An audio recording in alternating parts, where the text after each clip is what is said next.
Yes, sir. Yes, sir. Yes, sir. What we got today? What we got today? Woo! I think I want some yak, man. I see all these whiskeys, but I gotta give my yak some love. You see all this nice little spares, my Denstons, my George T's. But I think today we're gonna take it to the yak. We're gonna take it to France. Look at that right there. Bah! We got that hand number 4. Look at that 43% looking good. Yes, it is. We're going to get to you a little bit. But guess what? Today is not your day. No, it's not about you. Not about you today. We're going to take it over here. But wow, we're going to get the grown man some, the XO.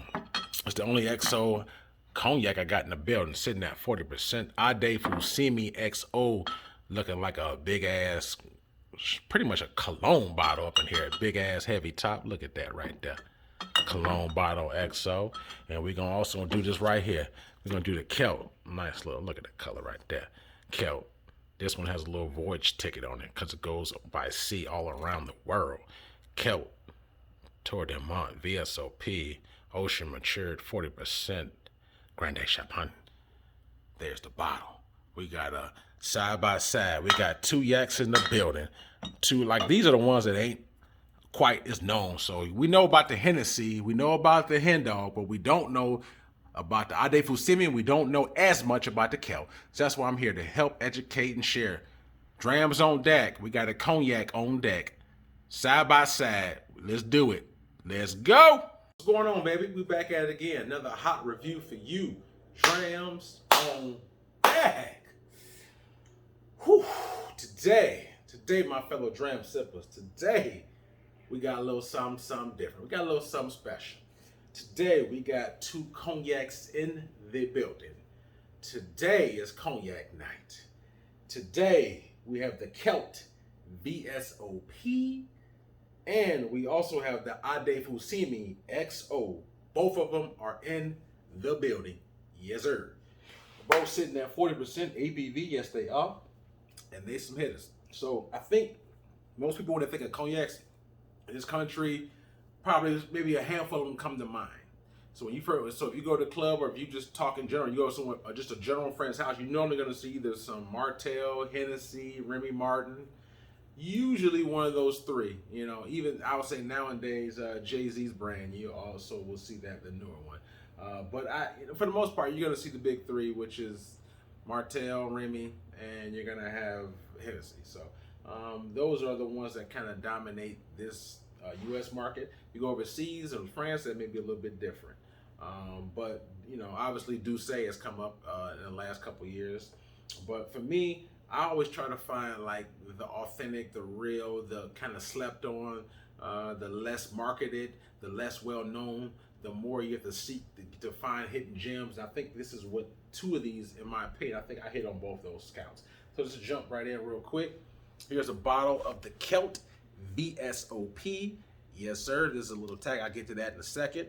But this is the bottle right here. It is 40% ABV. It is a VSOP. By understanding, this should be anywhere from 4 to 6 years. Correct me if I'm wrong. It should be 4 to 6 years on the VSOP. This is the box for it. Kelt Tour de Monde. And we'll get to that in just a second. But this is the box. Pretty cool. Nice one. And this is the XO, which is older. The Ade Fussigny XO. Looks like a big, huge ass cologne bottle. Has a big, heavy top. Has some tightness, very weight to it, I should say, but a little 360 of it. Ade Fussigny XO is in the building. I actually did the Ade Fussigny VSOP in my previous reviews. You can check that out in the catalog. But today I got the big boy, the XO, and I have the Kelt VSOP. Now, just for clarity, this is not a versus. You know, obviously one is older than the others. They're both from France. I believe the Grande region of France. So I'm just doing a side-by-side review, not necessarily a versus, but I will articulate the differences that I may taste between these 2, but it's not a versus. It's just a kind of like a double review of cognac. And if you didn't know, if you look at my channel, you pretty much know that my go-to probably is Scotch. You know, that'll be my number 1 go-to. But I would say in my earlier years, like fresh in my early college years, it was primarily vodka and cognac. Nowadays, I rarely drink vodka. Only time I really drink vodka is if I'm out and about, and that's all that's available. I'll mix it up with something. I mean, I can still do some Goose Belvedere, a couple other brands, etc. I still would drink some vodka, but primarily is when that's mostly all that's available. Nowadays, only time I really buy vodka is for my guests. So if I have guests and they're not into dark liquor, or I don't do dark liquor, I get like some Tito's or some Goose for them to sip on, not for myself. Nowadays, I enjoy cognac, but normally I really only buy VSOP or higher. So I do enjoy cognac, not as much as I did in my early days, but I think I have a more of I guess you could say a defined palate. So I guess I enjoy it in a better way. Like when I was drinking back in my early days, I would drink just to get lifted, what I'm saying, like just to get tipsy and go to the club. But now I drink to enjoy and to really break down the flavor. So it's a different mentality that I got when I was younger. Be it as it may, I'm looking for hidden gems. So if you're looking for a different cognac that's outside of the big three, check this. I want you to really, flow with me on this one. I'll break this down for you and let you know how these are tasting. So anyway, we got right here on my closest to my right hand side, I got the Fussigny XO. This right here, I'm not sure the exact age, but to my understanding, this is a mixture of different age cognacs. So it's not maybe a set age, but I believe the youngest should be at least 7 years. It could be anywhere from 7 years or higher, but I don't know the exact same time. And also has a cool little lion on the top there. So I actually had this bottle for over a year. I had this XO Ade Fussigny, had it for over a year. I got it from Total Wines and Spirits, and I live in Southern California. So if you're familiar with Southern California, like near San Diego, there's an area called Temecula, which is wine country. I got it from there at Total Wines and Spirits. And to be honest with you, Total Wine it may be one of the only, or it may be the few stores that I even know that carries Ade Fussigny. So most stores that I go to a lot of different ones in different states. I don't see this readily available. I mean, there's other stores that have it, but the only one I can really remember seeing that has it and always usually has it is Total Wines. But luckily, Total Wines is pretty much, for the most part, it's kind of regional. You can find it in a lot of different states, but they have it there. I paid $100, roughly around. I had it over a year, so I'm trying to remember, but it was roughly around $100 that I paid for the XO, which is, believe it or not, a pretty good price because you think about it. Hennessy XO is going to run you about, depending upon where you get it, anywhere from $170 to $200, a little bit over $200. It just depends on where you get it from. So that right there for XO, I think is pretty good. It's a very good price for an XO, strictly XO. Remy Martin XO is going to run you around almost $200. So the fact that I paid $100, I think that's a good price. This Kelt VSOP, I had this bottle for about the same amount of time, roughly around a year. And I got it from the exact same store, Total Wines. But I will say you can find Kelt a little bit more frequently than you can Ade Fussigny. You can find Kelt at more stores, even outside of the Total Wines. I've seen Kelt for a while. Just same way with Heinz and Camus. There's other spirits that are not as known as, like I said, the Hennessy's, Remy's, Martell's, but like Kelt, Heinz, and Camus, those are the ones that are, I would say, more geared towards true cognac connoisseurs, those type of people. Not saying that Hennessy is not, but I'm just saying, people who really into those type of brands are probably, are ones who, really dive into those different kind of cognacs, not just the top heavy known ones. Anyway, I paid around 60 something bucks for this. It was 60 something. I don't know. It might have been $65, $60, somewhere around there. So for a VSOP, that's not bad because, even if you get Hennessy Privilege, which is a VSOP, that's in the $50 ballpark. So this is maybe in that ballpark or slightly more. But yeah, so we're looking around, we'll say $60 and $100. So that's not bad at all. So I'll start with breaking down the Kelt VSOP. This one right here, like as I said earlier, is 4-6 years. The one cool thing about this, if you notice on this box, it says Tour de Monde. And if I mispronounce the French saying, please forgive me. But what that pretty much means is that this has like a little map on this one. So in the olden days, when I say olden days, like in the early 1900s or even 1800s, when they used to ship cognac, they used to do it on ships. Before planes were available, like nowadays, it put to be on a plane. They used to ship it from one country to another, and it would take months to get from maybe France all the way to maybe California or wherever that may be. So on those ships, during them, it would mature even more. So, for example, let's suppose this cognac is just sitting idle inside of a climate-controlled cellar or a climate-controlled building. The maturation is going to be pretty level. Versus this one right here, it's matured inside the same type of atmosphere, but it also spends 90 days on sea. So it actually gets shipped. And this particular paper right here is the docking paper. I'll open it up in just a second. But in here, it has all these different locations that it went to. So this may be hard to see, but I try to keep it slightly. I'll read just just a little bit just for insight. This is pretty much a certificate for the Kelt, and it basically says that this Grande Champagne cognac received the final maturation during a long sea voyage in oak barrels. Some of the destinations is Panama, Shanghai, China. It was in Savannah, Georgia. It was Charleston, South Carolina, Baltimore, New York, Norfolk, Virginia, Charleston, a couple other countries in France, Netherlands, and Germany. So pretty much it's been all around the Western area, and it's signed by their head chairman. So pretty much all of Kelt's bottles are actually go on this 90-day voyage. So it's matured for 4-6 years, etc. Climate control, I would imagine, atmosphere, and then it is put in oak barrels. It's already in oak barrels, but it is actually put on a ship. It sends this 90-day voyage around. But the thing about the 90 days is not in climate control. So when you're on the ship, when you're in a cold climate area, when you're in a hot climate area, those different temperatures are gonna enhance or I would say change the rapid phase, the maturation rate. It's going to be a little bit more rapid because you got hot climate, cold climates, and not only that, you have the motion. Where something, if the barrel just sitting idle inside of a room, is not moving. There's no motion. There's no climate change really. Whereas on the voyage, on the sea, it's constantly in motion, so it's constantly moving. So that motion, that moving, is actually enhancing, pretty much the maturation process. In addition to the climates being hot, cold, etc. So all that is part of the voyage. So they're one of the only cognac houses that I know. There may be some, but the only ones that I can think of that I personally know that all their spirits pretty much go on this voyage. So from the XO, all their other specials, it pretty much all should have this type of pretty much call it a passport, so to speak, telling you where it's been, etc., etc.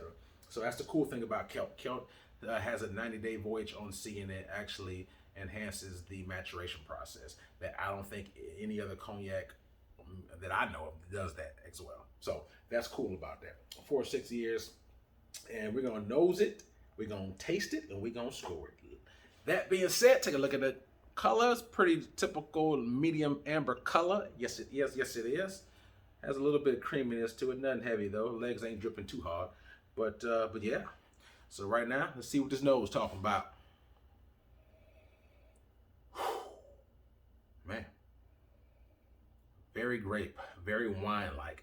It smells like a grape wine.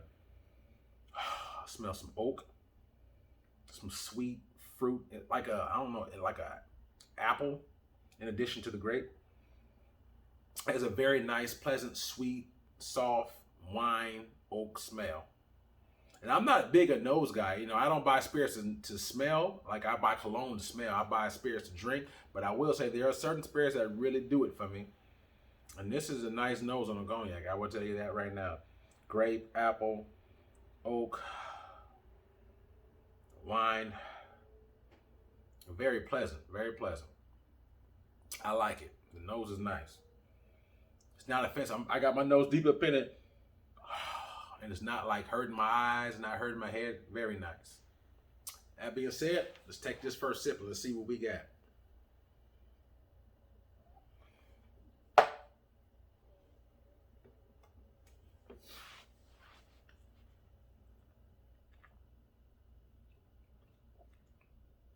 That's it now.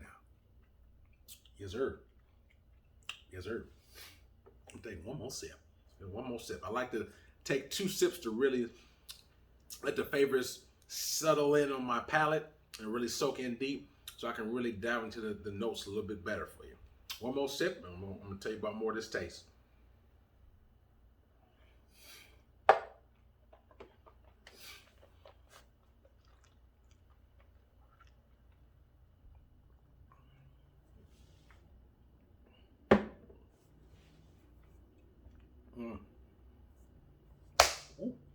shimmy.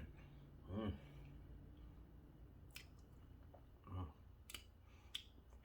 That's a good cognac there. That's a good cognac right there. Now right there, I'm gonna tell you what. I can't pronounce the grapes, but they damn good grapes. Let's put it that way. Damn good grapes. I'll jack the grapes up if I try to pronounce it. But I will say that it's very upfront, has a very nice sweet nose. And then the nose is sweet, but then it also transfers on the palate. So on the palate, when I first come in, sweetness, some black licorice maybe. Like I taste a fruit influence, like obviously the grape or something a little bit more sweet, like a cinnamon. And it also has a lot of chocolate. It has a nice, healthy nose of like some fudge or some cocoa chocolate kind of flavor to it. That's more on the finish. But up front, on the entry level, you get that fruit wine-like influence, the oak, that grape feel, and then on the finish, you get a lot of like I said, that chocolatey kind of cocoa, and it's in there. And I really enjoy this. Like it's a smooth sipper, goes down easy. You don't need no water, nothing like that. It's very nice. You could traditionally, I think you sip cognacs in different glass, but whether it's whiskey, tequila, I just keep my glasses pretty much the same. But I will say that this is a nice smooth drink. This is something I wouldn't be putting on the rocks. Like, certain cognacs, you get something bottom shelf. You know what I'm saying? Like, brandy, like a cheap brandy, you put that on the rocks or something. You don't need this on the rocks. It goes down smooth. It's not heavy. It doesn't burn. Don't bite to it. I would suggest mixing this. Neither one of them. No, I suggest putting it, at least not dousing it in on the rocks. You know what I'm saying? If you did get like a big fat ice ball or something like that, if you want to make it cold and or it melts very, very slowly. But please don't get like little small ice shavings and just dump it all in there and just let it water it down, because I think it kind of kills a lot of the essence of the spirit to me. But all in all, this is a smooth dram. I will say that I am a Hennessy guy myself when it comes to cognac. I do enjoy Hennessy and I do enjoy Remy Martin. In my opinion, this VSOP is better than the Remy Martin VSOP as well as the Hennessy Privilege VSOP. That's just my opinion. I've been drinking Hennessy Remy Martin since my early days, and I've had this bottle. It's my only bottle I have had of Kelt. I had this a little bit over a year, and in my opinion, I can definitely say that this Kelt VSOP is better than both of those, in my opinion. I think you should try it. If you haven't, try it out. This is a legit, serious cognac. It is, what I'm saying? I think the price is good. It hits for me. It really does. Let me take one more sip and then I'm going to score it.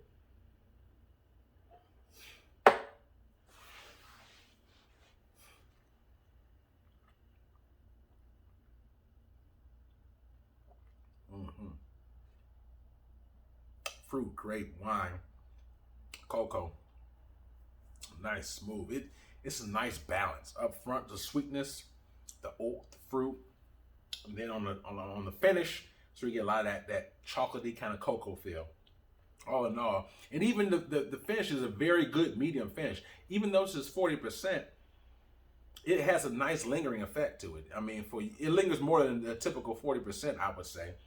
It's a nice lingering, like medium, which is very good. Like I downed that thing like a minute ago, and that's still very prevalent on my tongue. I can still taste it. Good dram, man. So scoring wise, where I will score this 1 out of 10, 10 being the very best for me drams on deck on the cognac scale. So keep in mind when I score this, I'm going to compare it to its contemporary cognacs. I'm not comparing it to a tequila, bourbon, scotch, only on to its contemporary cognacs. So on a cognac scale, 1 out of 10, 10 being the best, man,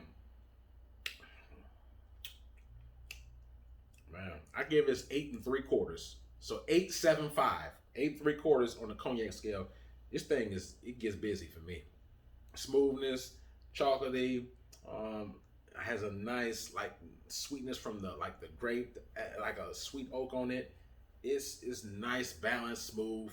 Like I said, it's better than Hennessy Privilege in my personal opinion, definitely. So I give it an 8.75, 8 3/4, and that's out the door, including price and availability.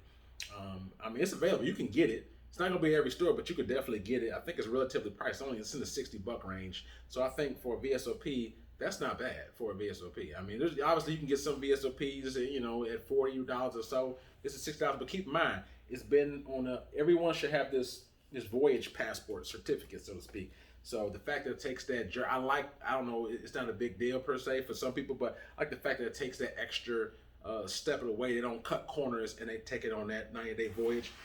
Adds extra acceleration to the maturation rate, the motion of the voyage. Like I said, along with the temperature, climate changes in different countries, it's excellent. It's good bang for your buck. And this is something you can be an easy sipper on. Like I said, it's definitely an easy sipper. So back in the day, I used to make Incredible Hawks cognac and hypnotic. So those of you ever had an Incredible Hawk, you know what I'm talking about. You better not make no Incredible Hawk with this. If you ever try this, do not do that with any Kelt product. It's not an Incredible Hawk type of cognac. Certain cognacs you can do that, but this ain't one of them. So don't do that. Okay. Anyway, that being said, 875, 8 quarters for me. Jumping into Ade Fussigny XO. This is gonna be older. Like I said, $100. Like I said, this is my third bottle of Ade Fussigny. I had two different types of their VSOP, and this is the first and only XO that I've had from them. So I'm going to dive into that in just a second. Let me take one quick sip of water, cleanse my palate, and we're going to jump right on there.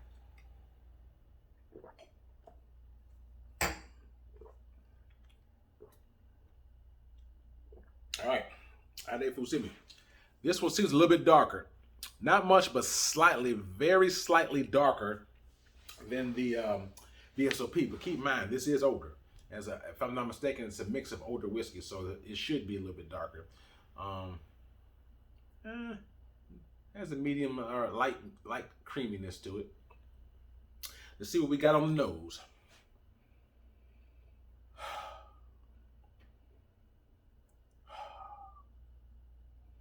I'm not picking up the fruity nuances that I picked up on the VSOP. I'm not quite picking it up on the Ade Fussigny. Smell some sweet oak.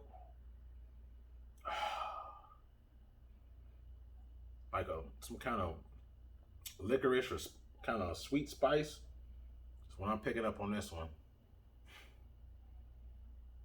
Sweet oak, spice, wine. But it's not as sweet as the VSOP nose. Yeah. Yeah, the nose is not as prevalent though, but nevertheless, it's still nice though. Wine, oak, spice. Let's go in for a sip. Let's see what we got on this palate.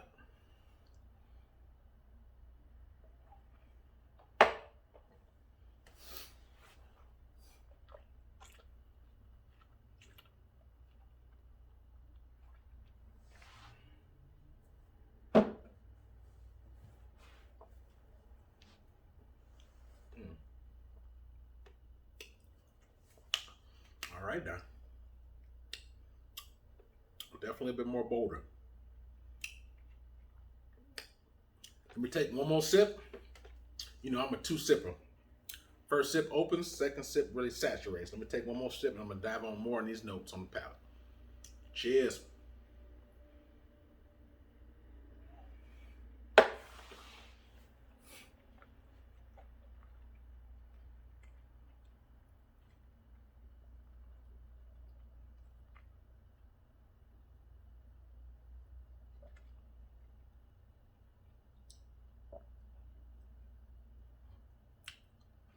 This one, even though they're both 40%, this one tastes slightly more hotter, slightly.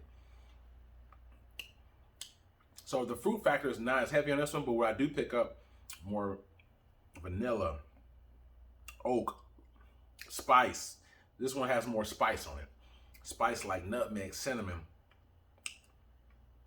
Has a nice mellow spice sweetness. This sweetness is more fruit. This one has a little bit more spice. It's a little bit more bolder. You know, so I don't pick up any chocolate orange on this. And this one's slightly drier too. So in all, it's still a good dram, man. They're both are very good drams. This is an XO. I wouldn't, you know, again, I don't sip as many cognacs as I do whiskeys. So I wouldn't necessarily know if you didn't tell me it was an XO or not. I would think it could be a VSOP or, you know what I'm saying, and get away with it. But it is a little bit slightly more drier. It seems like a little bit more, has slightly more oomph to it. And also within that, I don't pick up quite as much of the fruit influence, but more spice influence. Like I said, the cinnamon oak, you get the sweet oak. That is, it's very nice, very nice. I don't pick up any chocolate or anything like that. You get like just a small hint of like a berry flavor on this one. Very small, very faint, but it's still good. Take one more sip and we'll score it.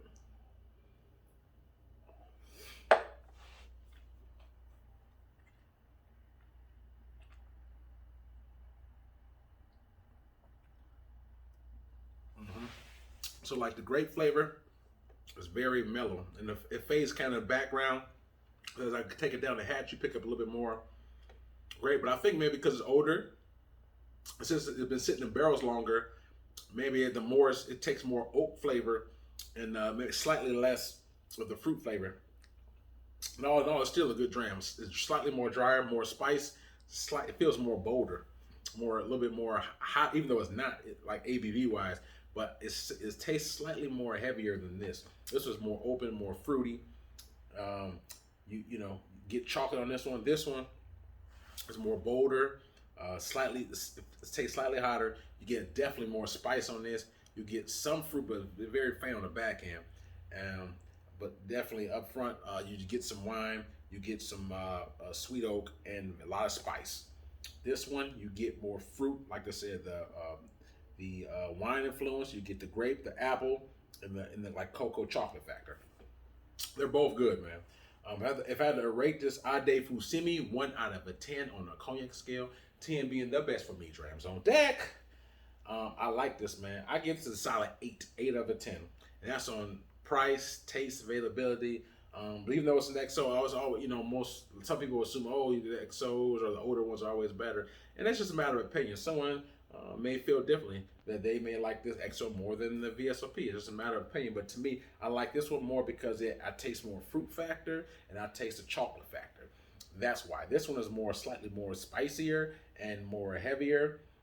And it's just a matter of preference. But to me, I prefer the VSOP taste wise. Again, it's not a versus, but that's just my, just if you figure, if you just James, you want to know, this is an 8 out of a 10. I gave this an 8 3/4 out of a 10. So 8.75 out of a 10. This is an 8 out of a 10 out the door. And just so you know, if you happen to go to the store, this actually comes in an orange box.